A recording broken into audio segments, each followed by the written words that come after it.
ध्यान की असावधानी कुछ सोचते रहना और मन की असावधानी कुछ अहंता ममता करते रहना, इन दोनों से बचने की कोशिश साधक को करना चाहिए। ध्यान में बैठते हैं, अगर ये सावधानी नहीं है कि किस काम के लिए बैठे हैं तो समय बीत जाएगा और कुछ भी कुछ सोचते रहेंगे। जिस काम के लिए बैठे हो उस पर तत्पर होना चाहिए। ध्यान का तो अर्थ है कुछ न सोचना, लेकिन अगर कुछ सोच होता है तो साक्षी रहना। ध्यान की असावधानी कुछ सोचते रहना और मन की असावधानी कुछ अहंता ममता करते रहना, इन दोनों से बचने की कोशिश साधक को करना चाहिए। ध्यान में बैठते हैं, अगर ये सावधानी नहीं है कि किस काम के लिए बैठे हैं तो समय बीत जाएगा और कुछ भी कुछ सोचते रहेंगे। जिस काम के लिए बैठे हो उस पर तत्पर होना चाहिए। ध्यान का तो अर्थ है कुछ न सोचना, लेकिन अगर कुछ सोच होता है तो साक्षी रहना, उदासीन रहना, दृष्टा रहना। जागरूकता तत्परता सबसे बड़ी साधना है। समय सबका बीतता है, सावधानी में बीतता है कि असावधानी में, और उसी में जीवन में अंतर आता है। निरंतर जागरूक साधक बहुत जल्दी जल्दी अपना काम कर लेता है, और जो निरंतर जागरूक नहीं रहता है उसका समय बीत जाता है और शिथिल ही रह जाता है। ध्यान में जब बैठे हैं तो तुरंत ही निश्चय कर लें किस लिए बैठे हैं। संकल्पों को शांत करने के लिए बैठे हैं, संकल्प शून्य होकर के स्थित होने के लिए बैठे हैं। संकल्प शून्य नहीं होते हैं तो साक्षी रहे, उदासीन। अगर ये जागरूकता बनी रही तो अपना काम होगा। जागरूकता हट जाने पर फिर अपना काम नहीं होता। कुछ ख्याल में आना कोई आश्चर्य नहीं है, लेकिन असावधान रहना गलत है। दृष्टा रहोगे, साक्षी भाव में रहोगे तो आएगा और शांत हो जाएगा, और साक्षी भाव में नहीं रहोगे, असावधान रहोगे तो फिर उसी में डूब जाओगे। जो ख्याल आएगा उसी में डूबे रहोगे तो अपना काम नहीं होगा। इसलिए ध्यान में सावधानी चाहिए। किस काम के लिए बैठे हैं वो काम करें, और मन में सावधानी चाहिए सब समय। मन का मैं बड़ा खतरनाक है। सारा प्रपंच उसी से शुरू होता है। कल मैंने कहा था कि हमारे दो मैं हैं,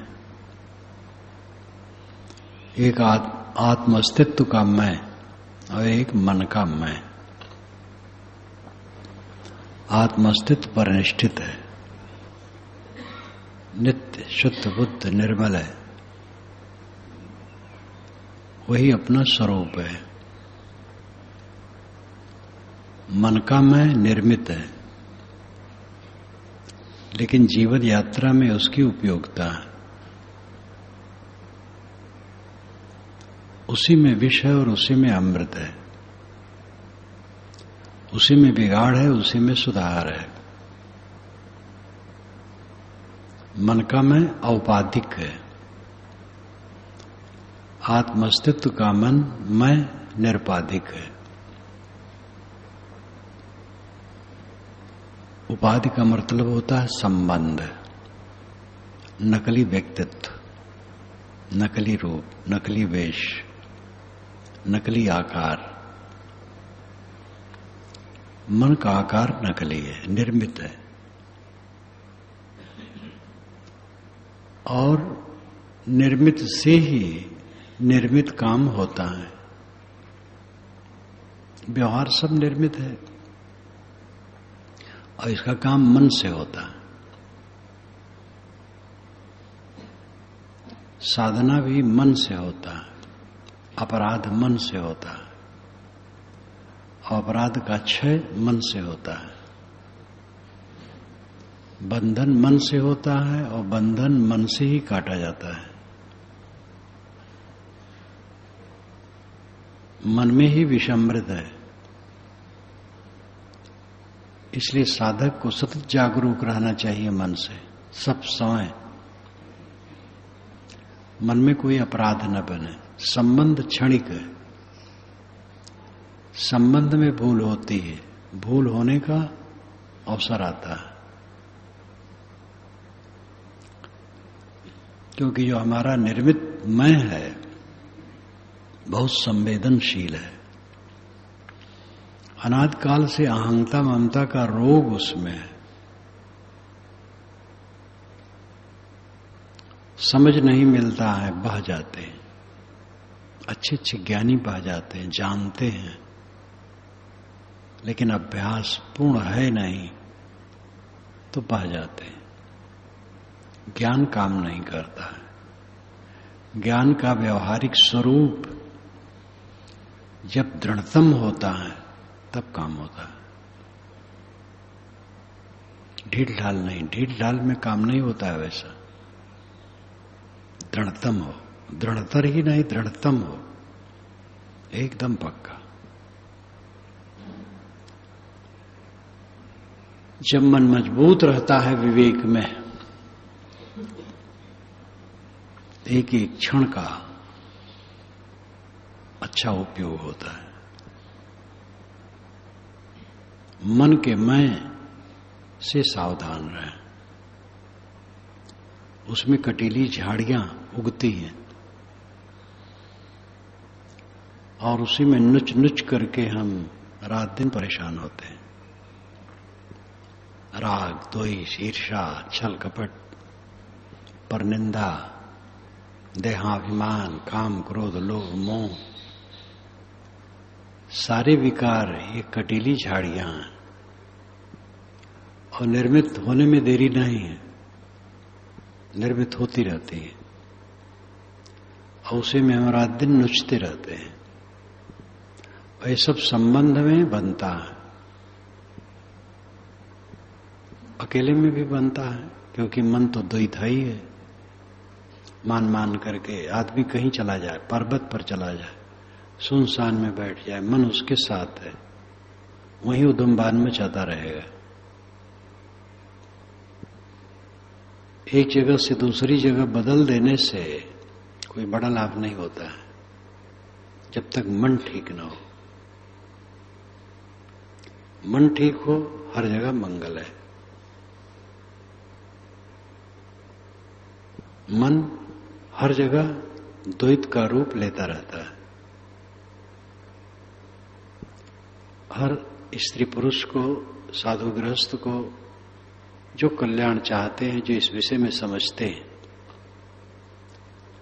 उनको चाहिए कि मन से सावधान रहें। मन में झाड़ी झंखाड़ पैदा होने न दें। पैदा हो गया तो उखाड़ फेंकें। ये आत्मविश्वास रखो कि आपने ही खुराफात मन में बनाई है, इसलिए आप उसको नष्ट करने में पूर्ण समर्थ हैं। मन का मवाद किसने बनाया है? मैंने बनाया है। मैं उसको पूर्ण रूप से ध्वंस कर सकता हूं। मेरे में बल है। जो निर्माता होता है वही उसका विनाश भी कर सकता है। धर्म के क्षेत्र में जो ईश्वर की माया का हव्वा बड़ी जोरों से है, वो इतना भटकाने वाला है कि उसी में अच्छे अच्छे ज्ञानी भटकते रहते हैं। भगवान जब चाहेगा जो होगा। भगवान की माया बड़ी बलवती है। हरि माया अति दुस्तरा। हरि माया बलियसी। ब्रह्मवादी कहते हैं अघटित घटना पड़ियसी, दुरत्या इत्यादि। तो ईश्वरवादी ब्रह्मवादी दोनों मन को ऐसा बना देते हैं कि वो मालूम होता है एक स्वतंत्र शक्ति माया की है जो हमारे ऊपर चढ़ बैठने में समर्थ है, लेकिन ऐसा कुछ नहीं। ऐसा होता है कि आदमी न चाहते हुए ऐसा काम करता है जो दुखदायी है, तो प्रबलता का कारण है। ऐसा कुछ नहीं है कि माया कोई स्वतंत्र वस्तु है और हमारे ऊपर चढ़ बैठे। अपनी बनाई हुई आभ्यासिक कूक है, मेरा ही अपना अभ्यास गलत अभ्यास है और उसी की कूक भर गई है, इसलिए वो बलवती लगती है। बलवती है नहीं। संबंध सब समय सच लगता है। संबंध की क्षणिकता का निरंतर बोध होने से वैराग बढ़ता है। सब संबंध क्षणिक है, पूरा जीवन अंत में खो जाने वाला है। हमारे कितने साथी बराती चले गए और अचानक होता है, आवे आचाबूच, आचाबूच अचानक आ जाता है। संबंध क्षणिक है। इस दृष्टि को जो निरंतर रखता है उसके मन में कोई परेशानी नहीं। बंधन का झकझोर उसके चित्त में होता है जिसके चित्त में संबंध की स्थिरता का आभास बना रहता है। जितना संबंध है स्थिर है, ऐसे ऐसे रहेगा। ऐसा कहां रहेगा? कुछ भी नहीं रहता है। निर्मित वस्तु का विनाश पक्का है। जुड़ने का मतलब है टूटना, मिलने का मतलब है बिछुड़ना। संबंध में हम अपने को विकारी बनाते हैं। संबंध की क्षणिकता निरंतर दृष्टि में रहने से विकार नहीं होता है। क्षणभंगुरता को देखना ही तो वैराग को बढ़ाने वाला साधन है। विवेकवान सब कुछ को पानी के बुलबुले की तरह देखता रहता है। पानी के बुलबुले बनते और मिटते हैं, ऐसे सारी निर्मित वस्तुएं बनती मिटती हैं। इनमें स्थिरता नहीं। जब स्थिरता नहीं है तो किस बात को लेकर के हम राग द्वेष करते हैं? किस बात को लेकर के हमारे मन में झाली झंखाड़ पैदा होता है? अपने मन की सफाई निरंतर करो। एक साधे सब साधिया, सब साधे एक जाए। जैसे स्वीचे मूल को फूले फले लगाए। एक मन को साध लेने पर सब सद गया। मित्र सद गए, शत्रु सद गए और व्यवहार सद गया, सब सद गया। एक मन साध लिया जिसने, सब सद गया। और सब साधने लगे और मन नहीं साधे तो बिलबिला बिलबिला करके मारना है। मन ही तो द्वार है, मन ही से तो सब होता है। जब मन को साध लिया जाता है, शोध लिया जाता है, शुद्ध कर लिया जाता है, सारे काम शुद्ध होते हैं। और मन की विकृति में सब काम विकृत होता है। सोचना खराब होता है, बोलना खराब होता है, करना खराब होता है। मन खराब हुआ तो सोचने के पॉइंट में बिल्कुल उल्टा बहा और तिल का ताड़ बनाया। जो शत्रु नहीं उसको शत्रु बनाया, जो विरोधी नहीं उसको विरोधी बनाया, जो बुरा नहीं उसको बुरा बनाया। अब बुरा भला दुनिया में सब होते ही, अपनी देखनी चाहिए हमारे में क्या है। वो तिल का ताड़ बनाते बनाते बनाते बनाते आदमी अपने मन को तूदा बना लेता है और फिर उसी में वो जलता रहता है। मन से कुश्ती करने में पहलवान होना चाहिए। मन विजय विश्व विजय है।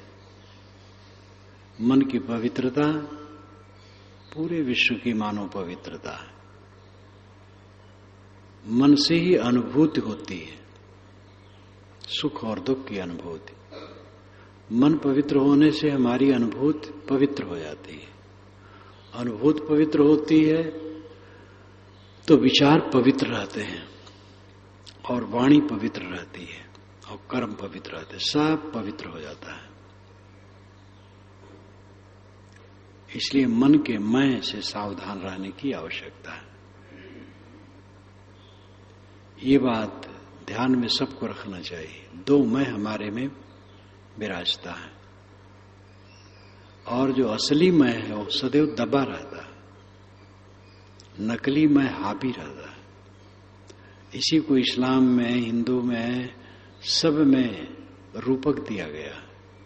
फरिश्ते हैं, चढ़े रहते हैं, खराब फरिश्ते हैं, बहुत गलत। इब्लीस तो बहुत ही खराब है, वो हर जगह पहुंच जाता है, वो खराब राय देता है।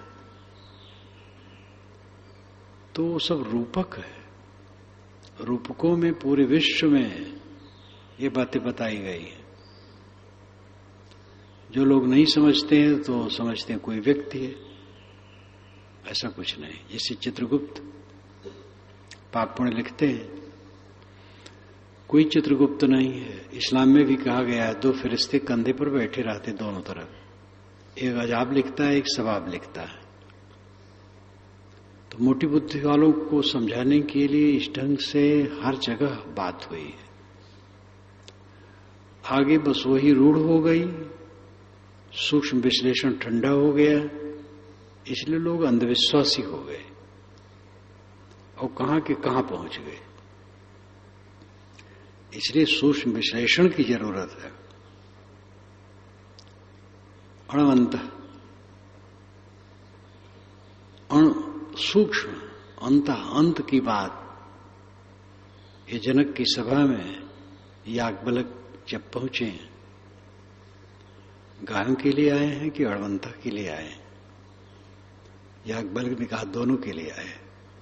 याज्ञवल्क्य ऐसे माहिर थे, चतुर, व्यवहार कुशल। जब 1000 गायें सभा में खड़ी कर दी गई और सबके सींग पर सोने बंधे थे, और जो कोई ब्रह्मवेत्ता हो इसको ले जा सकता है। याज्ञवल्क्य तुरंत शिष्यों से कहा, पहले थोड़ा देख लिया। जब किसी की हिम्मत नहीं हुई तो कहा कि ले चलो हाँ को। फिर ब्राह्मण लोग उद्वेगित हो गए कि आप बहुत बड़े ब्रह्मज्ञानी हैं। तो उनका उत्तर कितना सुंदर था, मैं ब्रह्मज्ञानी नहीं हूं, मैं तो ब्रह्मवेत्ता का आदर करता हूं, मुझे गायों की जरूरत है। ये व्यक्ति भी था।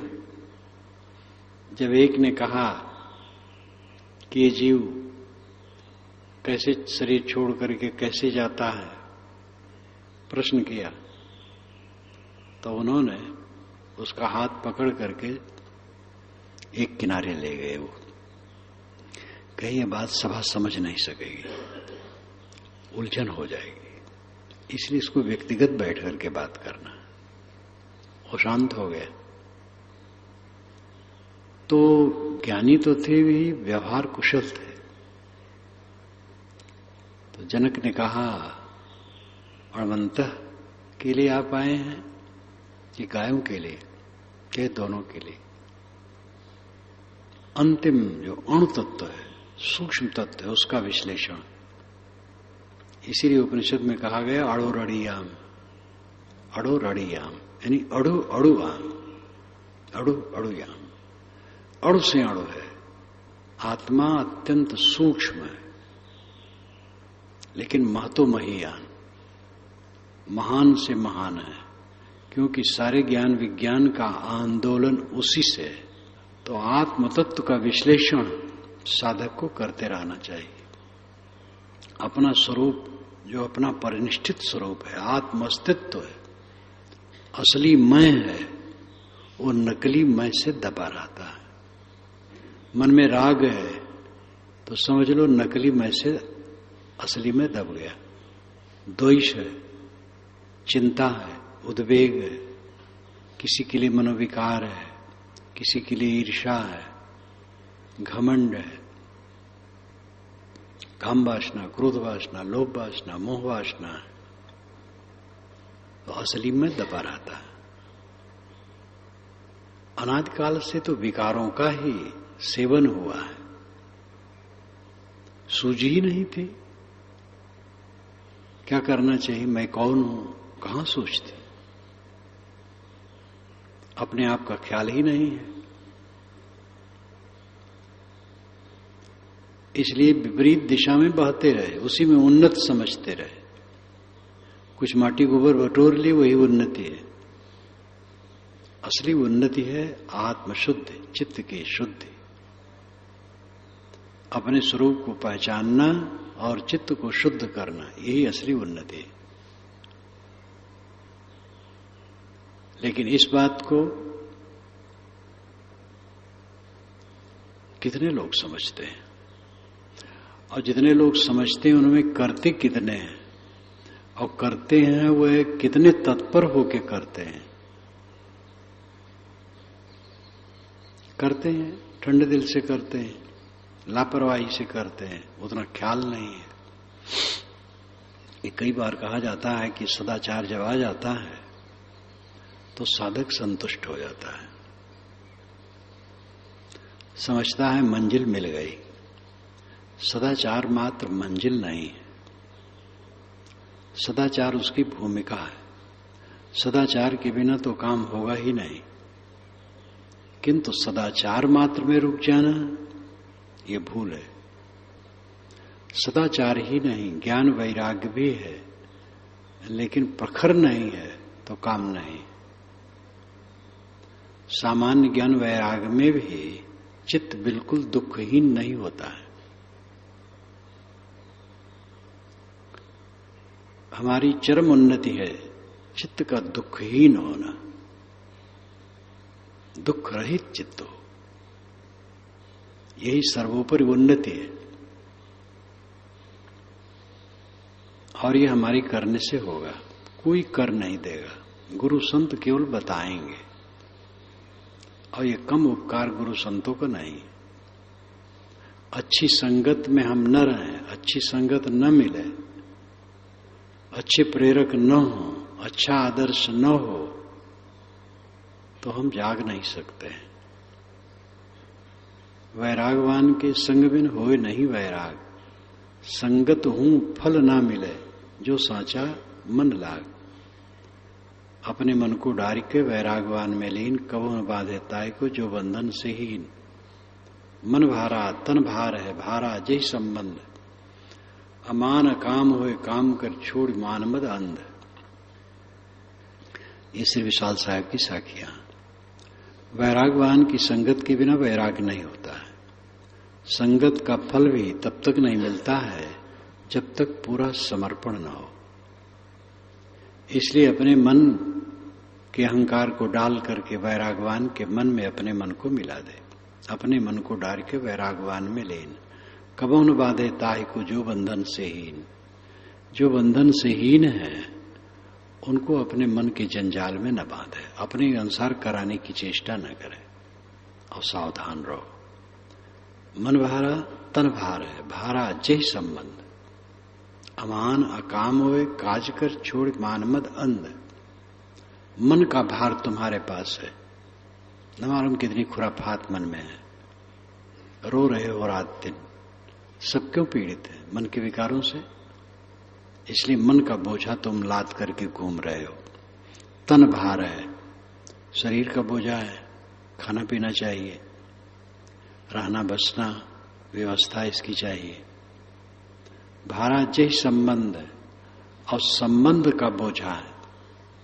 प्राणी पदार्थ परिस्थितियों का संबंध होता है, उसमें राग द्वेष आने की संभावना रहती है। इसलिए भारा जय संबंध। इसलिए अमान अकाम होए काज कर, निर्माण और निष्काम हो करके आत्मा का काम करो। छोड़ मान मद अंध, मान और मद की अंधता छोड़ दो। मान और मद में थोड़ा सा फर्क है। मैं पूज्य हूं, श्रेष्ठ हूं, विद्वान हूं, योग्य हूं,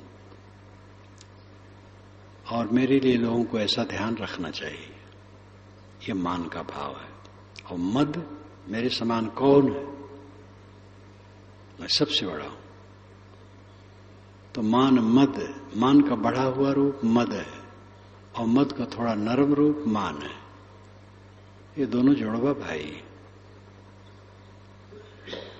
मान और मद की अंधता छोड़ दो।